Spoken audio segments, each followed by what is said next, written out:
Good evening. Deadly avian flu, which has wiped out wild birds and decimated poultry producers, has been detected in Australia. Tim Lester is live in Canberra. Tim, a positive test has been confirmed. Yes, and it is deeply troubling for what it might mean for Australian wildlife, also for our poultry and dairy industries. The Agriculture Minister is flying from Hobart to Canberra to be briefed after an initial test on a dead migratory bird in southwestern Western Australia picked up the especially destructive H5N1 strain of bird flu. Samples have now been sent to CSIRO's Australian Centre for Disease Preparedness for confirmatory testing, with results expected tomorrow. This follows work by researchers suggesting H5N1 has killed more than 13,000 seal pups on a remote Australian territory, Heard Island. Australia had been the only continent not to detect this strain of bird flu. Generally, it only causes mild illness in humans and infections are rare. Sarah. Thank you, Tim. To breaking news now, and a court has released evidence used in the trial of a Zumba instructor who murdered his girlfriend at Bracken Ridge. Jade Richards is live in the newsroom. Jade, this includes video from a police officer's body-worn camera.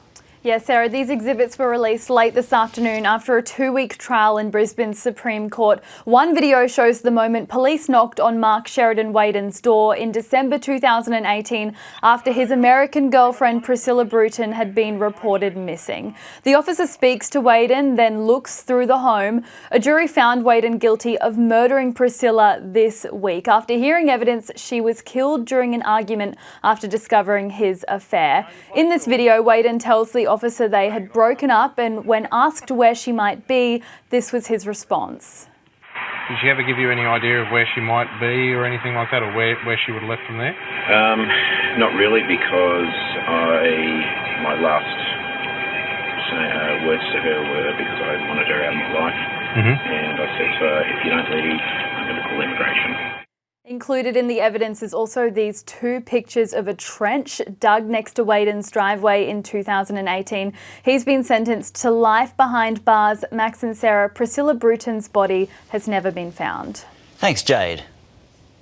Explosive claims have been made about an investigation into a deadly Army helicopter crash in the Whitsundays. A former test pilot says it was corrupt, while the widow of the captain who was killed says he was catastrophically betrayed by those trusted to keep him safe. Captain Daniel Lyon, Lieutenant Maxwell Nugent, Warrant Officer Joseph Laycock, Corporal Alexander Nags, the crew of Bushman 83. He called me from the cockpit. He smiled, he waved, and he flew into a dark and wet sky over the Whitsundays. And never came home. July 2023, an Army MRH-90 Taipan helicopter crashed into the ocean during night training near Lindeman Island. He trusted that organisation that he served would keep him safe. That trust was catastrophically betrayed. These are their loved ones, bravely speaking at a Senate inquiry. It is time that the Defence Force honestly and openly accepts responsibility for its concealed misconduct. The public hearing told by retired test pilots this accident was completely foreseeable. Claims concerns about the system had already been reported, and the Defence Flight Safety Bureau investigation was corrupt. There was an obvious and well-known conflict of interest within the investigation team. The most comprehensive aviation safety investigation undertaken by Defence in 2 decades. It concluded that the accident was caused by an unrecognised loss of spatial orientation. Senators also examining a decision not to lay charges. We cannot change what has happened, but we can change what happens next. Fighting for 4 men missed every day. Mel Whiteman, 7 News.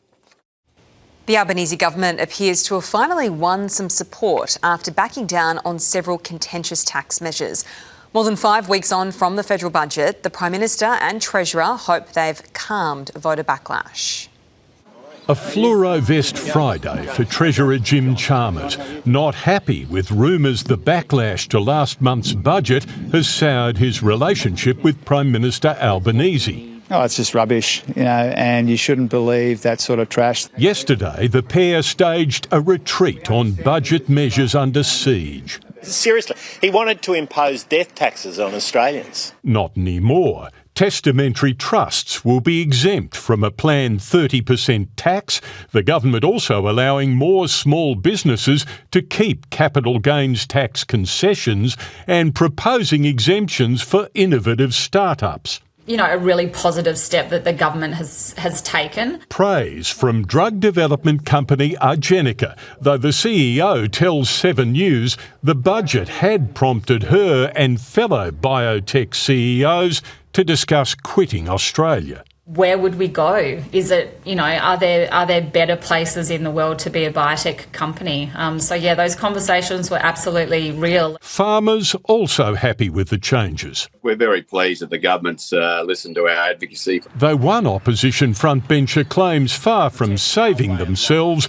Albo and Jim will eventually lose their jobs on the back of this year's budget. I suspect this is the Treasurer's last budget and the Prime Minister's probably going to fall with him, and the person who's going to win out of that is going to be Prime Minister Mark Butler. Mark Butler might think that, but he couldn't possibly comment. Total rubbish, Tim. Why would we trust you? Tim Lester, 7 News. Residents in Moscow are reporting black rain falling over the city after Ukraine launched its largest drone attack on the Russian capital since the beginning of the war. Fire broke out when a major oil depot was hit, the lid of a storage tank shooting into the air. At least 17 people were injured. Ukrainian President Volodymyr Zelensky has warned if Ukraine burns, so will Moscow. The first ships have passed through the Strait of Hormuz, but planned talks to help secure the Iran peace deal are off tonight.